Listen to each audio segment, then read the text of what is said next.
இந்த oil bottles பத்தி நிறைய பேர் டீடைலா கேட்டிருந்தீங்க. இது ரெண்டுமே வந்து செராமிக் பாட்டில் தாங்க. செட்டா அமேசான்ல வாங்கினதுதான்.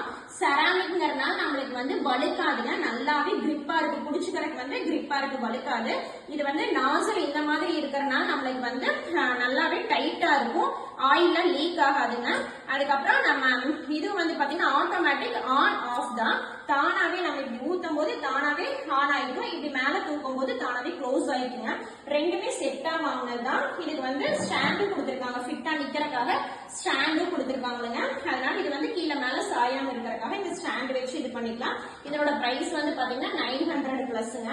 இது நம்ம கிளீன் பண்ணும்போது எப்பவுமே செராமிக் பாட்டில்ஸ் எல்லாமே கிளீன் பண்ணும்போது பாத்தீங்கன்னா 2 ஐஸ் கியூப்ஸ் போட்டு கொஞ்சோண்டு அரிசி போட்டு ஷேக் பண்ணீங்கன்னாவே நல்லாவே கிளீன் ஆகி வந்துடும். சுடுதண்ணி ஊத்துனீங்கன்னா இந்த மேல போட்டிங்களா போயிடும். அதனால எப்பவுமே செராமிக் பாட்டில்ஸ் கிளீன் பண்ணும்போது 2 ஐஸ் கியூப்ஸும் அரிசியும் உள்ள போட்டு ஷேக் பண்ணி கிளீன் பண்ணிக்கோங்க.